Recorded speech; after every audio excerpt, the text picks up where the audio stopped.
मौजूद है राजनीतिक विश्लेषक योगेंद्र गुप्ता जी। गुप्ता जी, आपका बहुत बहुत स्वागत है हमारे साथ जुड़ने के लिए। सबसे पहले सबसे पहले हम आपसे जानना चाहेंगे कि क्या बाकी पूरा का पूरा सियासी खेल है। दूसरा सवाल कि जितने भी तमाम नेता वहां पर मौजूद हैं, क्या आप मानते हैं कि सभी को अपने आलाकमान की गुड बुक्स में नाम दर्ज कराना है? देखिए प्रदीप जी, पहला सवाल एक सियासी खेल है तो बिल्कुल ये सियासी खेल है। भारतीय जनता पार्टी बॉलिंग कर रही है ईडी के माध्यम से, और कांग्रेस सब तरफ से अपना ध्यान हटा के कि फील्ड में बहुत सारे प्लेयर भी हैं, हमें कहीं और भी शॉट मारने हैं। उन्होंने पूरा ध्यान केंद्रित कर लिया कि हमारे लिए सब कुछ है तो सोनिया गांधी, और वहां पर अपने शॉट मारने की कोशिश कर रहे हैं। तो ये पूरा सियासी खेल या क्रिकेट खेल चल रहा है सियासत में।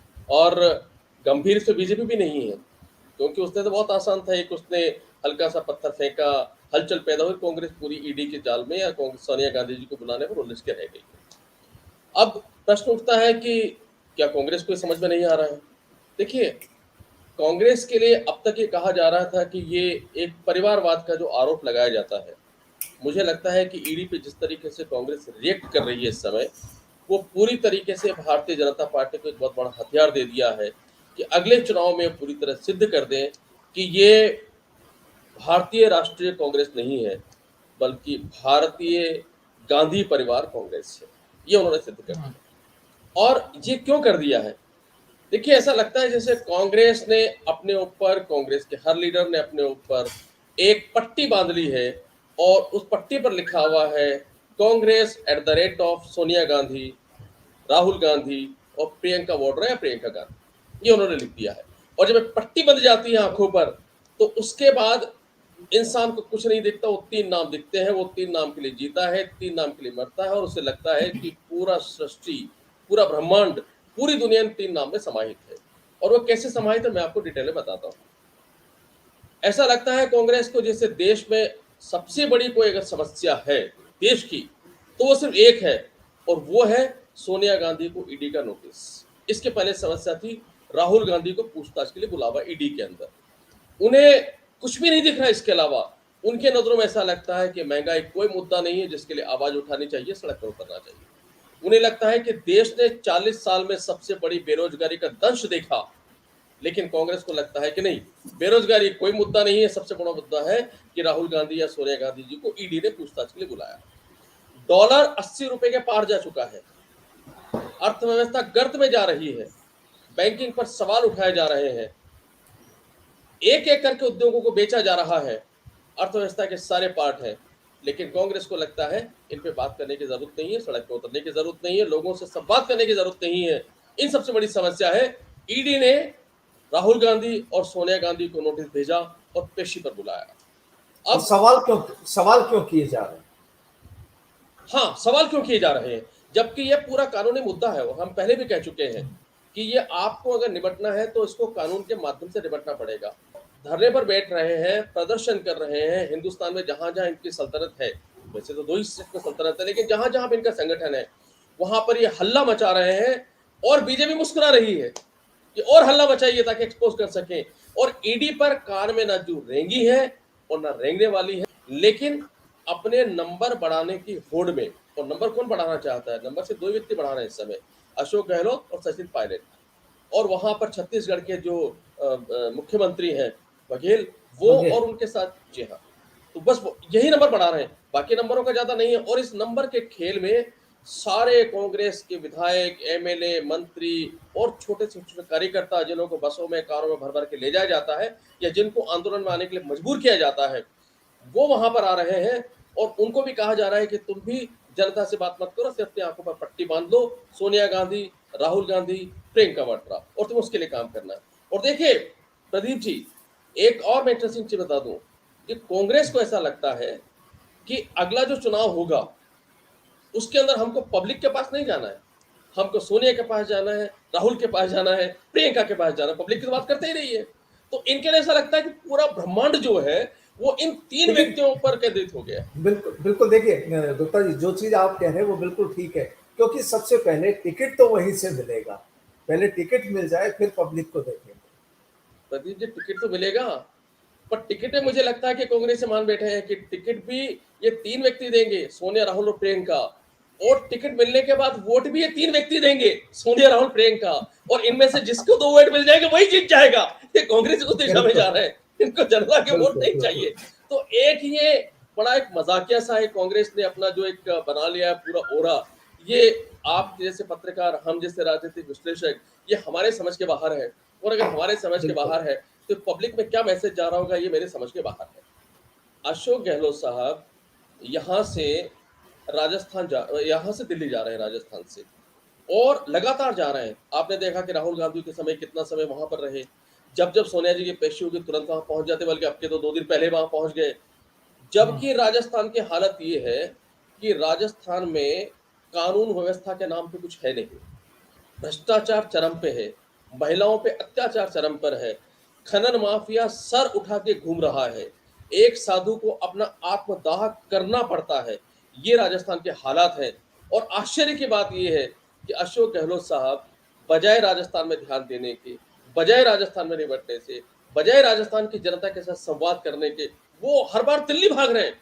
और दिल्ली भाग करके और वहां पर सारे के सारे आंदोलन कर रहे हैं। ऐसा लगता है जैसे यहाँ राजस्थान की जनता से उन्हें कोई सरोकार नहीं है, राजस्थान की जनता उनको वोट नहीं देगी, राजस्थान की जनता उनको जिताएगी नहीं, राजस्थान की जनता ने उनको सीएम भी नहीं बनाया, क्योंकि वहां से बने हैं। तो उनका सरोकार, उनकी जिम्मेदारी सिर्फ और सिर्फ 3 व्यक्तियों के लिए है, प्रियंका वाड्रा, राहुल गांधी, सोनिया गांधी, और उनका पूरा दृष्टिकोण, उनका पूरा सोच, सब कुछ इन 3 व्यक्तियों में समावित है, जैसे ब्रह्मांड में पूरी दुनिया समावित है। गुप्ता जी देखिए, यहाँ एक सवाल और उठता है, आज कई जगह खबरें देख रहे थे, सारी जगह चल रही है कि कांग्रेस का सत्याग्रह। देखिए, अब ये सत्याग्रह क्या होता है? सत्याग्रह शब्द सत्याग्रह का मुझे लगता यहाँ है कि पर क्या कांग्रेस मायने शायद ये भी रखता है? भूल गई कि सत्याग्रह कहते हैं किसको। सत्याग्रह शब्द तब आया था जब अंग्रेजों के जुल्मों के खिलाफ भारत में जो नागरिक है वो खड़े होते थे महात्मा गांधी अगुवाई में, और उनके जुल्मों की पराकाष्ठा थी। और उनके जुल्म ऐसा नहीं था कि किसी एक पर्टिकुलर राजा पर होते थे, उनके जुल्म जब होते थे, वो जो कर वसूलते थे, वो जो जुल्म करते थे, वो आम जनता पर जुल्म होते थे, और आम जनता का जीवन उससे नरक के समान हो जाता था। उसके खिलाफ हमने सत्याग्रह शुरू किया कि हम अहिंसा का आंदोलन शुरू करेंगे, हम सत्याग्रह शुरू करेंगे, हम कोई दंगा बलवा नहीं करेंगे और अंग्रेजों को झुकने के लिए मजबूर कर देंगे। सवाल ये उठता है कि आप ही जो सत्याग्रह कर रहे हैं, ये सत्याग्रह क्या कर रहे हैं? ईडी में सोनिया गांधी जी को बुलाया, उनसे सवाल ही पूछ रहे हैं वो। आप और मानिएगा, ना वो गिरफ्तार करेंगे, ना वो उसको अंजाम तक लेकर जाएंगे, क्योंकि इस मुद्दे को तो चुनाव तक लेकर जाना है। तो 2000 में मोदी अगर जीत गए तो 2024 के बाद फिर इस मुद्दे को उठाना है, जब जब चुनाव आएंगे, जब जब उनको कंफर्ट जोन में होगा, तो रिजल्ट कुछ निकलेगा नहीं। तो भाई यानी कुल देखिए, कुल अगर मिलाकर यहाँ पर केवल अकेले कांग्रेस की ही सियासत नहीं, बल्कि बीजेपी की भी सियासत और बीजेपी का जो सियासी चक्र है वो भी यहाँ पर चल रहा है। बीजेपी का सियासी चक्कर तो ये है कि बीजेपी जो अपने एजेंडा को देश में लागू कर रही है, उस एजेंडे से आप और हम, आम से लेके खास तक हर व्यक्ति प्रभावित होता है। जो आपने भी जीएसटी में देखा कि सबसे ज्यादा मार पड़ती आम व्यक्ति पे। जैसे ही आम व्यक्ति पर मार पड़ेगी तो सड़क पे कौन उतरेगा? विपक्षी दल उतरेंगे। विपक्षी दल नहीं उतरे, इसके लिए इनका एजेंडा फिक्स है कि ऐसे मुद्दे उठा दो जिनमें विपक्ष उलझ कर रह जाए। और मुद्दे हैं क्या? सोनिया गांधी, उनको पता है कि सोनिया गांधी को एक ईडी का नोटिस का मतलब है कि कांग्रेस सब कुछ भूल जाएगी और सिर्फ सोनिया गांधी के चरणों में वंदन करते हुए सड़क पर आ जाएगी। पहला ये। दूसरा, वो एक्सपोज करना चाहते हैं, जो अगले चुनाव आप देखेगा मुद्दा उठेगा, कि ये एक परिवार की पार्टी है, ये माँ, बेटी और बेटे की पार्टी है, और उसको उदाहरण देंगे कि इन्होंने ना महंगाई पे कुछ बोला, ना रोजगार पे कुछ बोला, लेकिन जैसे ईडी का नोटिस आया ये सड़क पर आ गए। तो मतलब माँ बेटी के लिए इनको परवाह, माँ बेटी की कुछ चिंता करनी है। ये दूसरा उनका ये मुद्दा रहेगा। तो बीजेपी तो बहुत स्मार्ट गेम खेल रही है, लेकिन आश्चर्य की बात यह है कि जो भी कांग्रेस में थिंक टैंक होंगे, जो कांग्रेस में लोग होंगे, उनको शायद क्या ये समझ में नहीं आ रहा है। तीसरी चीज, मुझे ऐसा लगता है कि कांग्रेस ने एक पट्टी और बांध दी है, उस पट्टी के पार उनको नहीं दिख रहा कि गुजरात में चुनाव है, उसकी रणनीति बनाती है। उनको ये नहीं दिख रहा कि हिमाचल में दिसंबर में चुनाव है, उनकी रणनीति बनाती है। उनको नहीं दिख रहा है कि JNK में चुनाव है, जम्मू एंड कश्मीर में, उनकी रणनीति बनानी है। बाकी राज्यों में चुनाव आएंगे, उनकी रणनीति बनानी है। बजाय रणनीति बनाने के, वहां जनता के मुद्दे उठाने के, भारतीय जनता पार्टी को घेरने के, उसके नेताओं को घेरने के, वो सिर्फ और सिर्फ ईडी का नोटिस सोनिया गांधी को क्यों मिला और सोनिया गांधी को क्यों बुलाया, लगता है राष्ट्र की सिर्फ एक ही समस्या है और कांग्रेस उस समस्या के लिए काम कर रही है, उस सड़क पर उतर रही है और वो ऐसा प्रदर्शित कर रहे हैं जैसे अगर सोनिया गांधी को ईडी का नोटिस नहीं आएगा, सोनिया गांधी जी को नहीं बुलाया जाएगा, देश की सारी समस्याएं खत्म हो जाएगी और कांग्रेस वापस से सत्ता में आ जाएगी। और केवल राहुल गांधी नहीं, सचिन पायलट ने भी सरकार के खिलाफ अपनी आवाज बुलंद की है और वो ये कहते हैं कि ये आवाज कुचलने की कोशिश है। लेकिन यहाँ पर देखिए सवाल ये है कि जब पूरा देश इस समय इस चीज को जानता है कि पूरा कानूनी मामला है, कोर्ट के आदेशों के बाद ये तमाम प्रक्रियाएं अपनाई जा रही है, तो क्या सवाल ये उठता है कि इस तरह के धरने प्रदर्शन के बाद या हिरासत में लिए जाने के बाद, काले गुब्बारे उड़ाए जाने के बाद, विरोध जताने के बाद क्या ये माना जाए कि ईडी किसी से अगर पूछताछ करती है, कोई भी जांच एजेंसी पूछताछ करती है तो वो ना करे। बात राजस्थान की करें, राजस्थान के मुख्यमंत्री खुद वहां पर है। अगर यही तस्वीर आज राजस्थान में होती है या राजस्थान का कोई व्यक्ति या कोई परिवार या कोई समाज सड़क पर उतरकर सरकार की इस प्रक्रिया का विरोध जताता है तो क्या वो कानूनन आप उसे सही मान लेंगे? आपने बहुत अच्छा मुद्दा उठाया है कि अगर सिर्फ सड़क पर उतरने से या लोगों की भीड़ के सड़क पर आने से अगर कानून व्यवस्था निर्धारित होने लगी तो फिर तो देश में कानून नहीं चलेगा, देश में भीड़ तंत्र चलेगा, फिर ना देश में न्याय होगा, ना कभी सुनवाई किसी कोर्ट के अंदर होगी। वहां तो अगर जितने ज्यादा भीड़ इकट्ठी कर ली और जो अपने नेता के अपराधी के फेवर में आ गया, आप देखिए ना जो यूपी में बड़े बड़े अपराधी हैं वो तो गांव के गांव इकट्ठे कर सकते हैं अपने कहने पर, तो क्या उसके आधार पर होगा? कांग्रेस को समझना चाहिए कि भाई ये पूरा मामला क्योंकि आप इतनी बार कर रहे हैं, क्या ईडी के कान पर जू रहेगी क्या? अभी तक नहीं रहेंगी है। दूसरी बात देखिए प्रदीप जी, एक बात और है, ये जनता को भी समझना होगा और एक बड़ा दुर्भाग्य का विषय है, टीवी चैनल्स पर जितने भी इनके प्रवक्ता आ रहे हैं कांग्रेस के या भारतीय जनता पार्टी के, कांग्रेस के प्रवक्ता या दिल्ली में जो सचिन पायलट कह रहे हैं या दिल्ली में जो राहुल गांधी कह रहे हैं, वो इस तरीके से प्रेजेंट कर रहे हैं जैसे वो पाक साफ है, उन्होंने कोई गुनाह नहीं किया, नोटिस देना पूरा गलत है। अगर भाई आप लोगों को कोई फैसला करना है तो फिर कानून व्यवस्था की जरूरत क्या है, कोर्ट की जरूरत क्या है, जांच एजेंसी की जरूरत क्या है? दूसरा, भारतीय जनता पार्टी भी उतनी दोषी है क्योंकि भारतीय जनता पार्टी के जो मिनिस्टर्स हैं, जैसा अभी स्मृति ईरानी ने स्टेटमेंट दिया जब उनकी बेटी का मुद्दा उठा कि चूंकि मैंने राहुल गांधी को हराया, इसके अलावा मैंने इस पर बोला इनके जो 5,000 करोड़ का घोटाला है जो ईडी जिसकी जांच कर रही है, इसलिए मेरे साथ ये किया जा रहा है। तो ये जो कांग्रेस के प्रवक्ता है, कांग्रेस के जो मिनिस्टर है, कांग्रेस के नेता है, वो भी तथ्यों को इस तरह प्रेजेंट करते हैं जैसे वो सर्वज्ञाता है, उनको सब मालूम है। यानी बीजेपी कह रही देखिए तथ्य है, वो 100% दोषी है, ये कहते हैं ना ना ना हम तो 100% दोषी है ही नहीं। तो अगर आप लोग ये फैसला कर लेंगे सब कुछ, तो कोर्ट की क्या जरूरत है, ईडी की क्या जरूरत है, ये सीबीआई की क्या जरूरत है? इनकम टैक्स में जब किसी का छापा पड़ता है वो भी यही कहता है ना ना ये तो मेरी ईमानदारी का पैसा था, मैंने ईमानदारी से कमाया। तो आपको अगर ईमानदारी से कमाया है, आपको पेश करने पड़ेंगे ना सबूत आपको। हाँ, ये बिल्कुल सत्य है कि जो ईडी का रोल है वो पूरी तरीके से राजनीतिक हो चुका है, किस पर छापा मारना है, किस पर नहीं मारना है। एक उदाहरण मैं आपको देता हूँ, पश्चिम बंगाल में शुभेंदु अधिकारी बीजेपी के बहुत बड़े नेता हैं, बाकायदा ईडी में फाइल खुली हुई है, ईडी पे रडार पर वो है। तो पूछिए जरा बीजेपी से, कभी पूछेगा आपके शो में कि क्या उन पर छापा पड़ा पिछले सालों में? और क्या जब तक भारतीय जनता पार्टी की केंद्र में सरकार रहेगी उनसे पूछताछ होगी? नहीं होगी।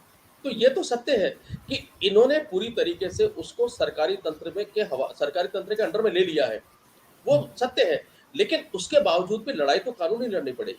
मैं फिर कह रहा हूं आपको, हर शासक जो होता है वो तंत्र का अपने हिसाब से उपयोग करता है जो कार्यपालिका का है, लेकिन कार्यपालिका का उपयोग करने के बाद भी हमारे न्याय व्यवस्था है और न्याय व्यवस्था अंधी नहीं है, उस पर हमको विश्वास करना पड़ेगा। सुप्रीम कोर्ट ने जिस तरीके के डिसीजन पिछले समय में दिए हैं, तो हम ये कई बार ये आम जनता भी कहती है कि अगर देश में न्याय व्यवस्था इतनी मजबूत नहीं होती तो न जाने देश का क्या हाल होता।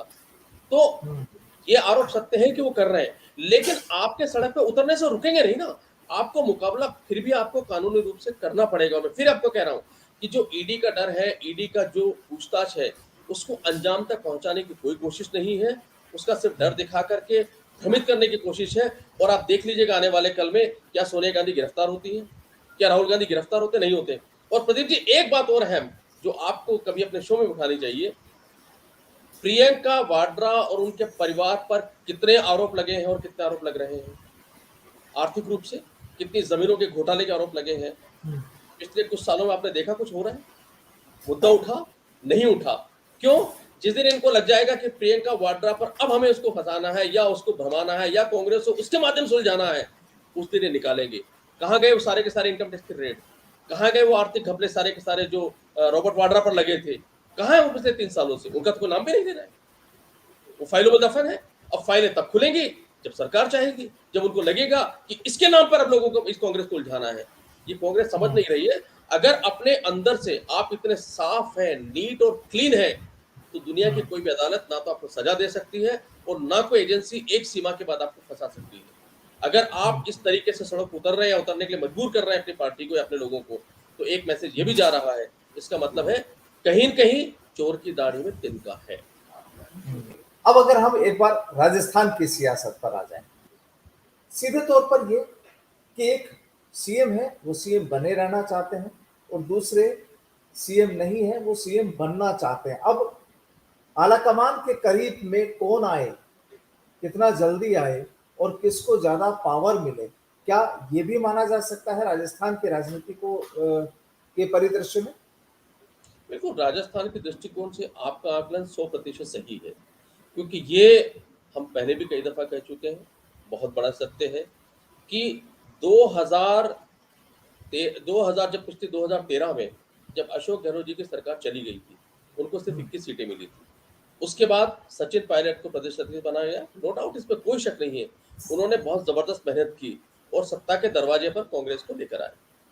देखा जाए तो उनका स्वाभाविक रूप से मुख्यमंत्री पद पे दावा बनता था, लेकिन चूंकि अशोक गहलोत जी कहते हैं कि जादूगर है, उन्होंने वो क्या जादूगरी वहां पर चलाए हमें भी नहीं पता, गांधी परिवार के वहां पर, और ताज उनको पहना दिया गया। जब उनको ताज पहना दिया गया तो अशोक गहलोत जी का तो मैं इस मामले में बिल्कुल उनको सही मानता हूँ कि ताज उनको जनता ने नहीं दिया, ताज उनको दिया गांधी परिवार ने।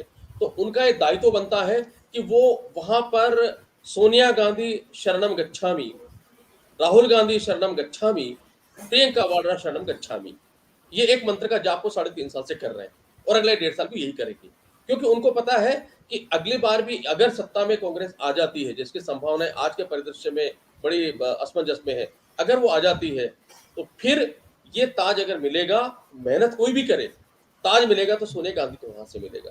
तो पहला सत्य तो ये है। सचिन पायलट ने तमाम कोशिश कर ली कि किसी तरीके से सोनिया गांधी और उनका परिवार जागृत हो और उन्हें यहाँ मुख्यमंत्री बनाया जाए, लेकिन वो भी इस बात को समझ चुके हैं कि किसी के कुछ करने से नहीं होगा। अगर मुख्यमंत्री का पद पाना है अगले 1.5 साल में, या अगर कहीं से सरकार आ जाती है तो अगली सरकार में, तो एकमात्र सोनिया गांधी या गांधी परिवार जो मुख्यमंत्री का पद दे सकता है। तीसरा एक कारण और है, अगर यहाँ पर उन्हें मुख्यमंत्री का पद अगले 1.5 साल में नहीं भी मिलता, जिसकी संभावनाएं मेरे आकलन के अंदर तो अब नहीं है, तो उनकी नजरें हैं कि उन्हें कम से कम प्रदेश का अध्यक्ष बना दिया जाए, क्योंकि आप भी जानते हैं कि डॉक्टर साहब जी बहुत ज्यादा समय तक प्रदेश अध्यक्ष पद पर रहेंगे नहीं। उसके बाद में गहलोत सरकार ये चाहेगी, गहलोत ये चाहेंगे कि उनका कोई खास व्यक्ति, उनका विश्वास पात्र यहाँ पर अध्यक्ष बने।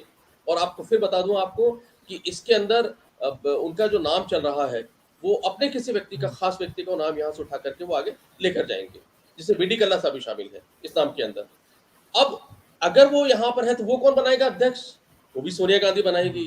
तो अशोक गहलोत अगर चाहते हैं उनका अध्यक्ष बने, सोनिया गांधी बनाएगी। अगर सचिन पायलट चाहते हैं उनका अध्यक्ष बने, वो भी सोनिया गांधी बनाएगी। फिर जब टिकट का वितरण होगा तो जो अध्यक्ष बनेगा उसकी चलेगी, तो टिकट का वितरण करेगा वो भी सोनिया गांधी जी के माध्यम से होगा। तो भाई पूरी के पूरी जो है पूरा ब्रह्मांड जैसे कृष्ण के चक्र में समाया था, ऐसे कांग्रेस का पूरा ब्रह्मांड उस गांधी परिवार में समाया है। इसलिए सारे के सारे पूरे गांधी परिवार के परिक्रमा में लग रहे हैं, जनता की परिक्रमा से कोई मतलब नहीं है। अब देखिए योगेंद्र जी, यहाँ पर मैं आपको दो बयान बताता हूँ। एक तो अजय माकन ने आज क्या कहा है कि कांग्रेस सबसे बड़ी विपक्षी पार्टी और आप उसके नेताओं को सत्याग्रह के लिए राजघाट जाने से रोक रहे हो। लोकतंत्र में जिस दिन एक पहिया उलट गया उस दिन लोकतंत्र नहीं बचेगा। और वहीं पर संबित पात्रा जो भाजपा प्रवक्ता है, वो कहते हैं कि कांग्रेस सत्याग्रह के नाम पर ड्रामा कर रही है। भ्रष्टाचार पर मोदी सरकार जीरो टॉलरेंस कर अपना रही है और कांग्रेस के पास चूंकि कोई मुद्दा नहीं है इसलिए वो ऐसा कर रहे हैं। यानी वही वार पलटवार और वही सियासी कहानी फिर शुरुआत। हाँ, ये जैसा हम चर्चा में बार बार कह रहे हैं कि दोनों सियासी खेल खेल रहे हैं। ये सत्याग्रह का जैसे हमने पूर्व में कहा कि सत्याग्रह अत्याचार के ऊपर आधारित होता था, जब जनता पर अत्याचार होता था। भाई सोनिया गांधी जी को ईडी का नोटिस भेजा है, भारतीय जनता पार्टी या ईडी ने भेजा है, मान ली भारतीय जनता पार्टी से पार्ट अलग हो गया है, लेकिन ईडी ने जो भेजा है, तो जनता पर अत्याचार कैसे हुआ? पहला तो मुझे ये समझ अभी तक नहीं आया। हाँ, अगर इनकम टैक्स हर आम आदमी के दरवाजे पर पहुंच करके इनकम टैक्स छापे मारने लगे, वो जनता पर अत्याचार आप कह सकते हैं। पर सोनिया गांधी को ईडी का नोटिस आया है, राहुल गांधी को आया है, दोनों को पूछताछ के लिए बुलाया है, ये जन अत्याचार की भाषा कैसे हो गई, ये मुझे भी समझ में नहीं आया। तो वो जो सत्याग्रह कर रहे हैं, वो सत्याग्रह तो जनता के लिए किया जाता था। तो क्या ये सत्याग्रह कर रहे हैं जो जीएसटी पर लगाया गया, आटे के ऊपर जीएसटी, चावल पे जीएसटी, दूध पे जीएसटी, दही पे जीएसटी, इन पर लगाया, क्या सत्याग्रह उसके लिए कर रहे हैं? क्या सत्याग्रह बेरोजगारी के लिए कर रहे हैं?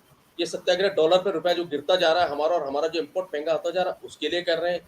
क्या ये सत्याग्रह जो बैंक बेचे जा रहे हैं उसके लिए कर रहे हैं? क्या सत्याग्रह जो उद्योग बेचे जा रहे हैं सरकारी उनके लिए कर रहे हैं? कौन सा सत्याग्रह कर रहे हैं? किसके लिए सत्याग्रह कर रहे हैं? जनता कहाँ है सबके अंदर?